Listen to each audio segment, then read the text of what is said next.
Right now, somewhere in the world, a lion is bringing down a wildebeest on the open savanna. And somewhere else, a cat is knocking a glass off a table for no reason. These two animals look nothing alike. They live nothing alike. One rules the African plains, the other rules your couch. But 10.8 million years ago, they were the same animal.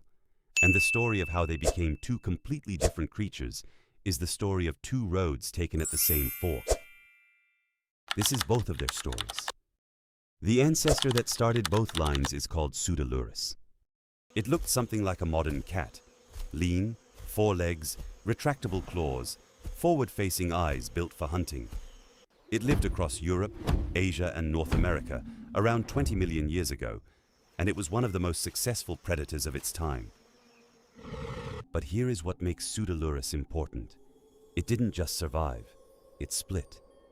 Around 10 to 11 million years ago, two lineages began diverging from this single ancestor. One that would eventually become the big cats, and one that would eventually become everything else, including the animals sleeping on your lap.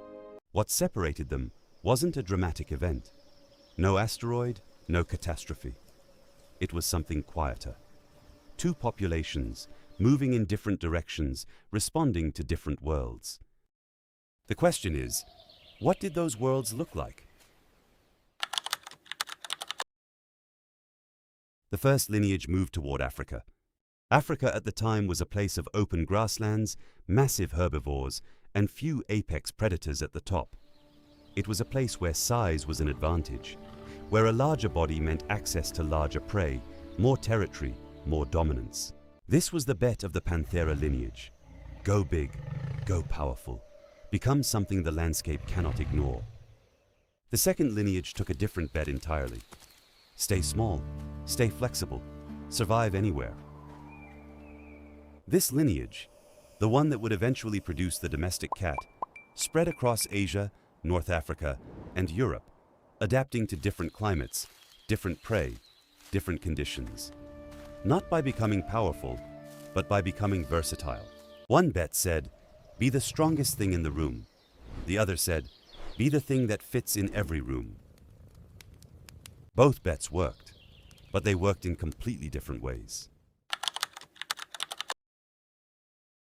The Panthera lineage diversified fast. Lions, tigers, leopards, jaguars, snow leopards, all emerged from this single branch over millions of years, each adapting to a specific territory. The lion specifically became what it is through the open grasslands of Africa. Size became everything. The lion's body grew to support ambush hunting of animals that weighed hundreds of kilograms. Its skull expanded to generate one of the most powerful bites of any land predator. Its social structure, the pride, evolved because cooperation allowed lions to take down prey no single animal could manage alone. And here is something almost no one thinks about: the lion's roar. It comes from a specialized larynx that no small cat has. The hyoid bone in a lion's throat is partially cartilaginous, which allows the vocal cords to stretch and produce the low-frequency sound that carries for 5 kilometers across open plains. It is an evolutionary announcement. This territory is mine. Everything in it is mine. The small cat lineage never developed this. Their hyoid bone is fully hardened, which is why your cat can purr continuously while a lion cannot, and why a lion can roar while your cat cannot. The two lineages had been separate long enough that their anatomy had diverged in ways you can hear. While the Panthera lineage was growing into apex predators, the Felis lineage was doing something less dramatic, but equally remarkable. It was surviving everywhere. The wild cats that eventually gave rise to domestic cats spread across North Africa and the Near East, adapting to deserts, forests, and everything in between. They stayed small, rarely exceeding 5 kilograms, which meant they needed less food, less territory, and less energy to survive. Small size is easy to underestimate, but it is one of the most successful evolutionary strategies in history. A wildcat can survive on a single mouse. A lion cannot survive without hundreds of kilograms of prey per week. When environments change, drought, ice age, habitat loss.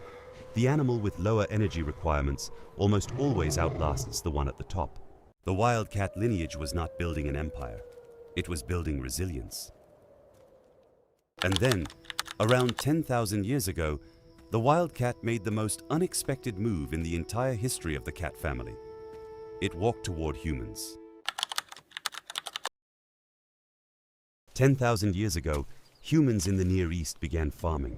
Agriculture created something new in the world, grain stores.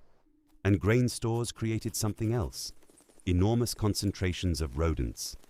Mice and rats converged on every human settlement that stored food.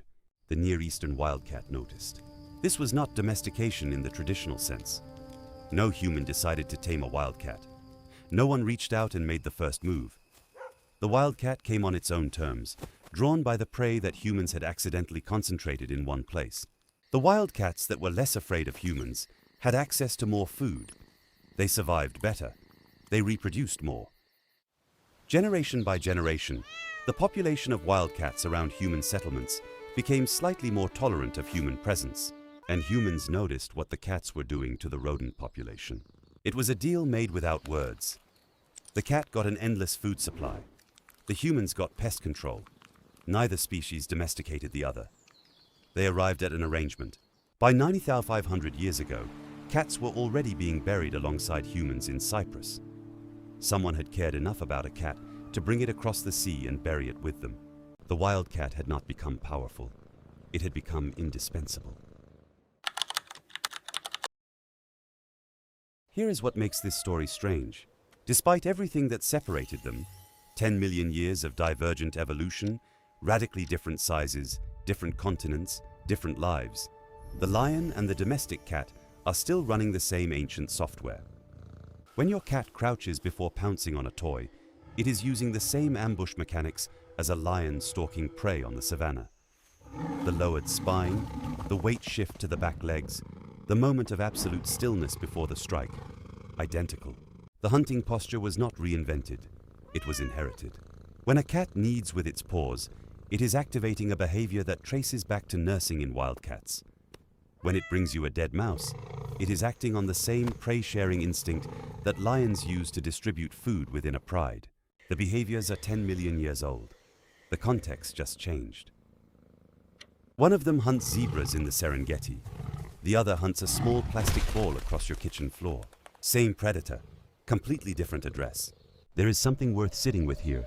The lion and the domestic cat did not choose different paths. There was no decision, no moment of divergence that either animal experienced. There were just two populations responding to two different sets of pressures over millions of years. One world rewarded size and power. The other rewarded flexibility and tolerance. Both produced a predator.